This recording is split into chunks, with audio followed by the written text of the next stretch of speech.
Hey guys, it's Jegel. Welcome back to my channel for another Final Fantasy XIV video, and today we're going to be taking a look at how to get the Magitek Predator mount, which drops from the dungeon Al Amigo. This is the last dungeon of the base Stormblood content, so it will require you to be at least level 70 and finish with the Stormblood MSQ to farm this.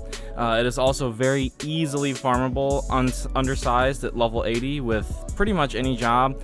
In my normal research, I did it just like anything else. I ran it on a tank, a healer, and a DPS. I had no problem soloing it on each job at level 80, so I'm sure you guys won't have any issue soloing it on whatever job you choose. That being said, let's go ahead and dive right into it. I chose to run on Machinist because I feel like physical ranged is usually one of the easiest ways to solo any undersized content. It just makes it good for kiting, and it has a lot of fast damage bursts that we can use to kill things quickly.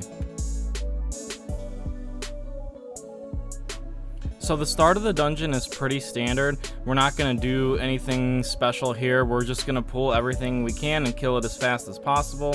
These pulls in the beginning of this dungeon are pretty gated, so there's not going to be any issue with you getting overwhelmed with enemies or anything like that. So go ahead and just run through as fast as you can and get to the first boss.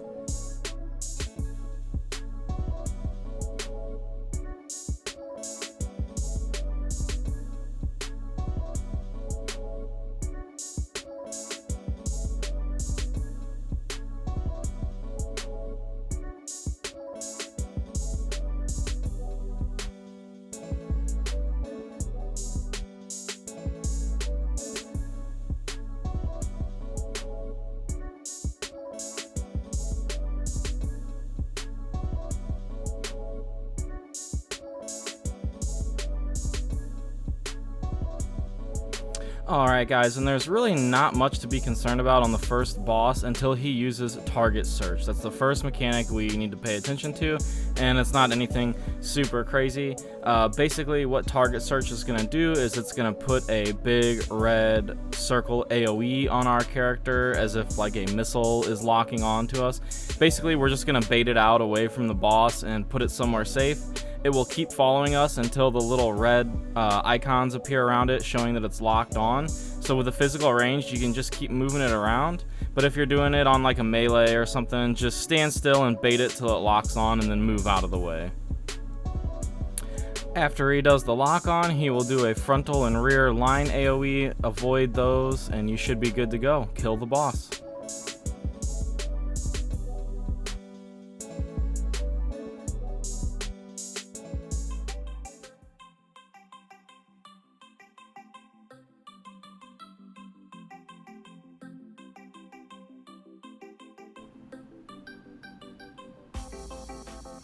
Alright guys, and this pull here was really the only spicy pull in the whole dungeon, I would really say, that you'd have to worry about because it's not so gated. If you don't have really good gear or you're not on a physical range, I would maybe recommend not pulling all these at once. But if you're on a physical range, there's something that has good mobility, you can just kite these guys around this statue while you burn them down, and you should be in good shape.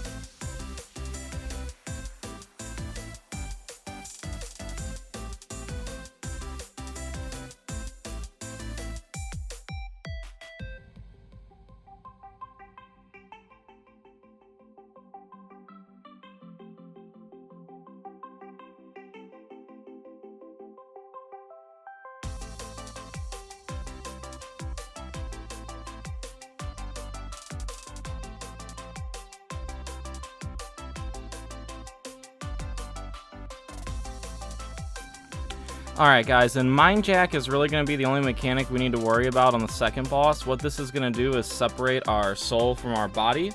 We need to reconnect them. We will do that while avoiding this Magitek Deathclaw that's going to be chasing after us because it will stun us and lock us in the beams these bits are going to place out.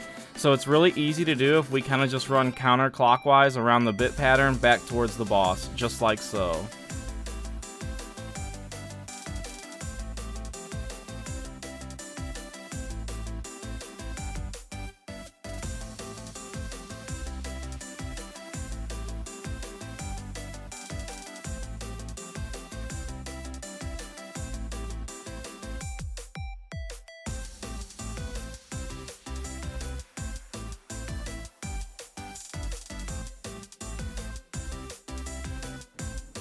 After you've reunited your soul with your body, burn the boss in the ad and move on.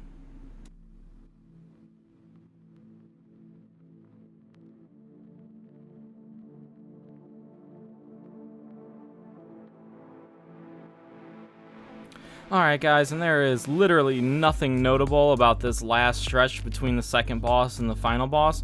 We're going to go ahead and just sprint through, get up to the last boss as quickly as we can so we can kill him and finish the dungeon.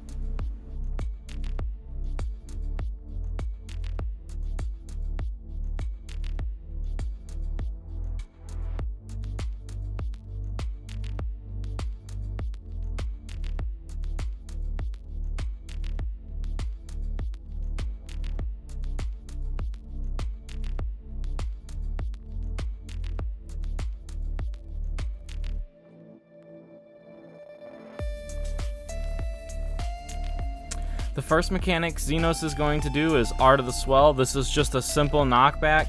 Pop your arm's length or surecast or knockback mitigation and you'll be good to go on this mechanic.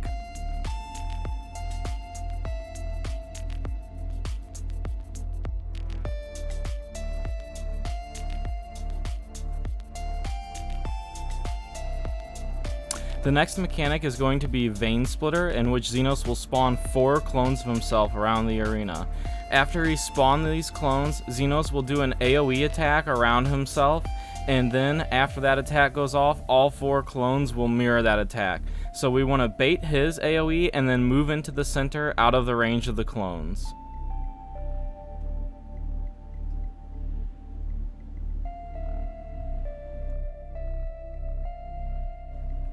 Next, Xenos is going to tether us. All we need to do is face this tether towards the outside of the arena because he is going to put a large conal AoE cleave onto us and then move out of it.